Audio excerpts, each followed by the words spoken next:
Bonjour et bienvenue à un nouvel épisode de 15 minutes de grâce et de vérité avec le pasteur Richard Langworthy. Avant qu'on entende ce que le Seigneur a pour nous aujourd'hui, joignez-vous à moi pour adorer le Seigneur.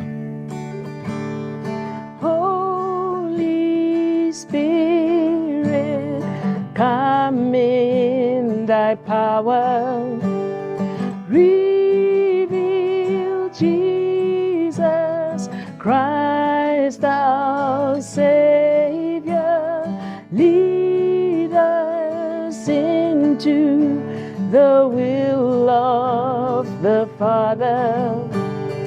Come and speak to us. Holy Spirit, come in thy power, reveal Jesus Christ our Savior, lead us into the will of the Father.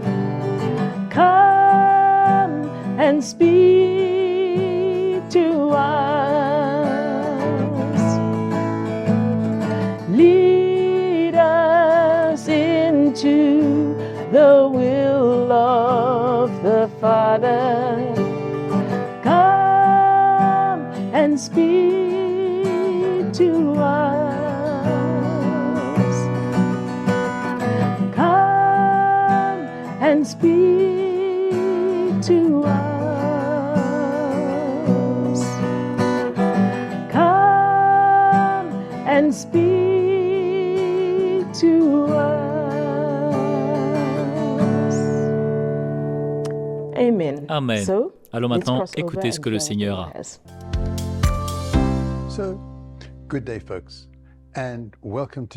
Bonjour à tous et bienvenue à une nouvelle session de 15 minutes de grâce et de vérité. Merci Noma pour ce moment d'adoration. J'aime beaucoup ces moments-là que nous avons dans la présence du Seigneur. J'aimerais partager pendant cette session sur la communication dans le mariage, en particulier la communication entre un mari et sa femme. C'est vital pour le succès continu de notre mariage. Et souvent, c'est un des aspects qui commence à tomber en panne en premier dans nos foyers. Allons premièrement lire 1 Jean, chapitre 1, et j'aimerais lire à partir du verset 5. La nouvelle que nous avons apprise de lui et que nous vous annonçons, c'est que Dieu est lumière et qu'il n'y a point en lui de ténèbres. Si nous disons que nous sommes en communion avec lui et que nous marchions dans les ténèbres, nous mentons et nous ne pratiquons pas la vérité. Mais si nous marchons dans la lumière, comme il est lui-même dans la lumière, nous sommes mutuellement en communion et le sang de Jésus, son Fils, nous purifie de tout péché. Si nous disons que nous n'avons pas de péché, nous nous séduisons nous-mêmes et la vérité n'est point en nous. Si nous confessons nos péchés, il est fidèle et juste pour nous les pardonner et pour nous purifier de toute iniquité.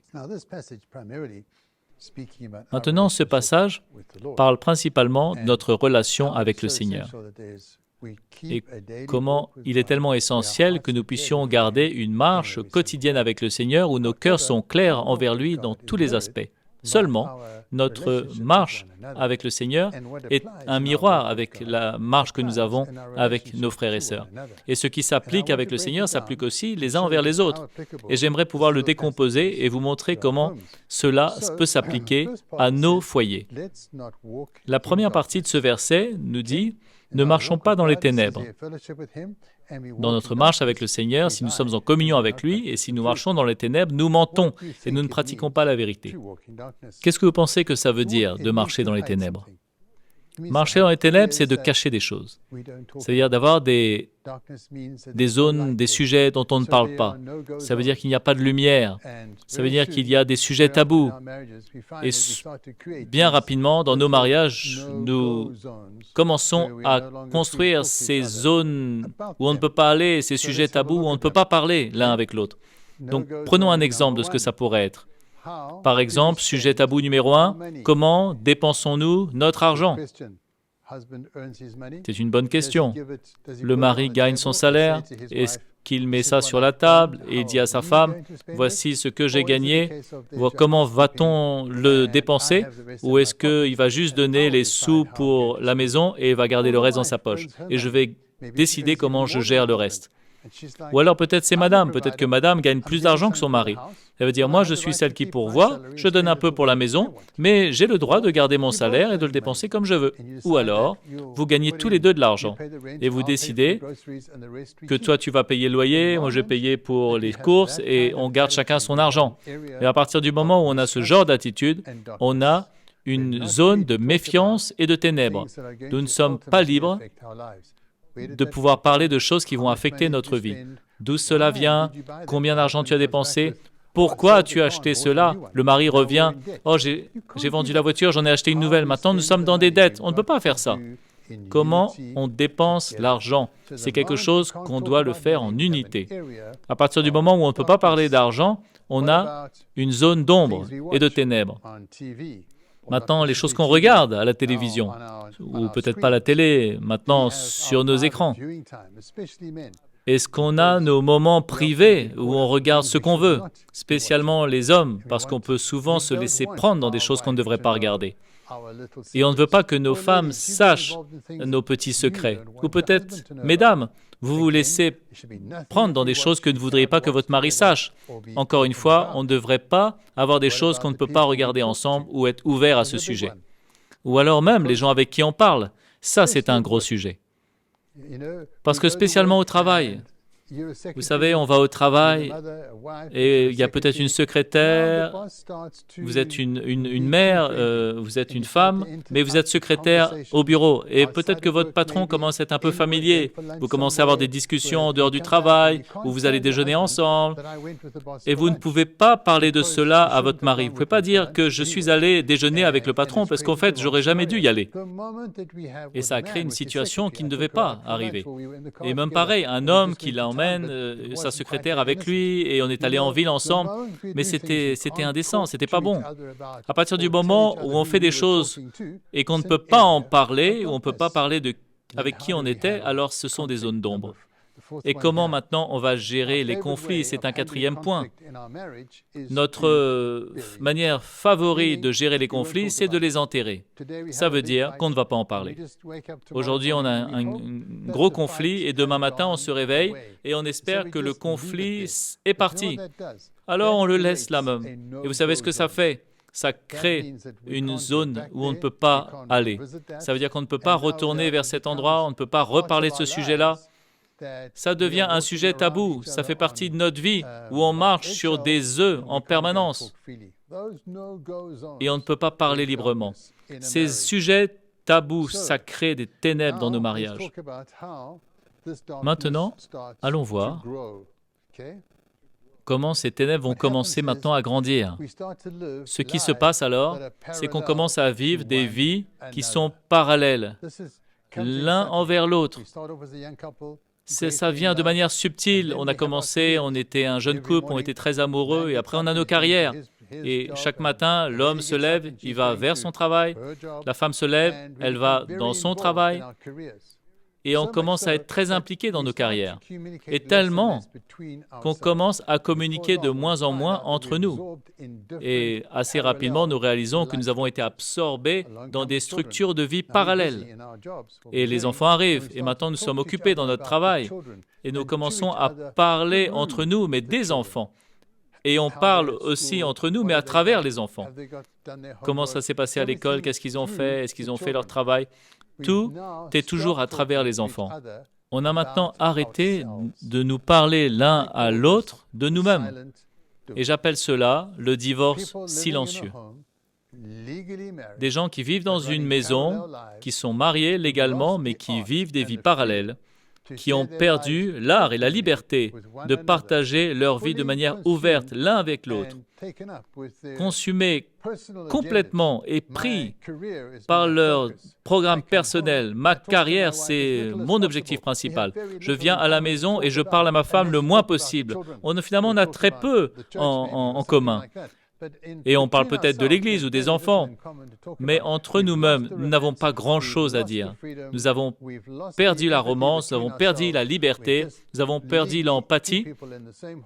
Nous sommes simplement légalement deux personnes dans la même maison et on est en train de s'éloigner l'un de l'autre rapidement. Mais le jour viendra où les enfants vont quitter la maison et tout d'un coup on se regarde et on se dit « Mais qui es-tu ? J'ai perdu ma capacité de te connaître, j'ai perdu ma capacité de partager avec toi, de t'apprécier, mais qui es-tu » C'est pour cela que tellement de couples divorcent à peu près après 20 ans leur mariage. Ils se regardent et se disent « Je ne te connais pas, j'ai oublié qui tu étais ». Pourquoi ? Parce que nos vies étaient tellement consumées avec d'autres choses que la ligne de communication de cœur à cœur est morte peu à peu à travers les années. Et c'est une histoire très réelle et on a besoin de gérer cela souvent dans la vie des gens. C'est un problème auquel on doit faire face, on doit être honnête à ce sujet, mais on ne peut pas permettre à cela de rester dans notre mariage. Même nos réseaux sociaux, nous on a nos propres amis et les femmes ont leurs propres amis. Et on a les gens qui viennent le week-end et on parle dans des petits groupes. Moi je parle avec mes amis, elle parle avec ses amis, mais nous ne sommes pas en train d'être ensemble. Une astuce, une très bonne astuce, c'est de pouvoir avoir un rendez-vous amoureux et de sortir et de dire « Ok, on ne va pas parler des enfants, on ne va pas parler du travail, on ne va pas parler d'église, on va parler de l'un et de l'autre. Comment tu vas ?» Et vous verrez que c'est un rendez-vous qui sera très tranquille parce qu'on a perdu cette capacité d'intimité dans notre communication. Donc c'est un problème. Donc le problème, c'est comment on résout ce problème, parce qu'il faut le résoudre. La première chose, c'est difficile, parce que ça demande de l'humilité, de l'honnêteté. C'est difficile. Il faut qu'on puisse être honnête et dire « Oui, j'ai fait une erreur ». On a perdu cette plateforme où c'est nous ensemble face au monde. Et c'est ça qu'on appelle l'œuvre de la croix. J'ai besoin de m'humilier et de réaliser qu'il y a des choses qui ont besoin de changer en moi. Je dois me repentir pour certaines choses. Je dois pouvoir ouvrir mon cœur envers mon épouse pour dire « Voici les aspects où je dois être clair avec toi ». On ne peut pas avoir de ténèbres dans nos maisons, dans nos relations. On ne peut pas avoir d'obscurité dans les choses qu'on fait. Si nous avons fait des erreurs, alors nous devons être honnêtes, nous devons demander pardon et nous repentir sincèrement de tout notre cœur et faire tout ce qu'on peut pour se pardonner l'un l'autre afin qu'on puisse restaurer la ligne de communication. Voilà ce qu'il dit ici. Si nous marchons dans la lumière, comme il est dans la lumière, nous sommes mutuellement en communion. Et cette lumière doit briller dans chaque partie de nos vies. Si nous disons que nous n'avons pas de péché, nous mentons. Chacun d'entre nous, nous avons des petits problèmes. Mais nous devons tous... En fait, la chose la plus difficile, c'est d'aller vers notre épouse et dire « Écoute, désolé, j'ai fait une erreur, j'ai dépensé de l'argent, je n'ai pas été clair avec ça, je dois mettre les choses claires et je dois te demander pardon. » C'est vital que nous puissions être préparés à confesser nos erreurs, nos péchés l'un envers l'autre et nous humilier, pas seulement devant Dieu de manière privée, mais devant l'un et l'autre. Et voici l'histoire, s'il te plaît, pardonne-moi. Voilà ce qui s'est passé. Et vous savez, une fois qu'on apprend cela et qu'on apprend à garder la ligne de communication entre nous claire, l'ennemi n'aura pas de place pour rentrer. Nous allons élever nos enfants ensemble. Nous allons être en contact avec les amis ensemble. On va servir le Seigneur ensemble. Quelque chose va se passer et nous allons grandir et nous allons vieillir ensemble. Nos relations d'amitié vont rester fortes et vont même dépasser bien plus que les 20 ans de mariage. Nous serons des couples qui seront des bons parents, des grands-parents extraordinaires. Nous serons des exemples dans la communauté. Pourquoi ? Parce qu'il n'y a pas d'obscurité. Et nos lignes de communication n'ont pas été brisées. Nous les avons gardées intactes. Et c'est quelque chose que je veux vraiment vous encourager, tous ceux qui m'écoutent aujourd'hui, de penser à ce que vous ne pouvez pas parler à votre épouse.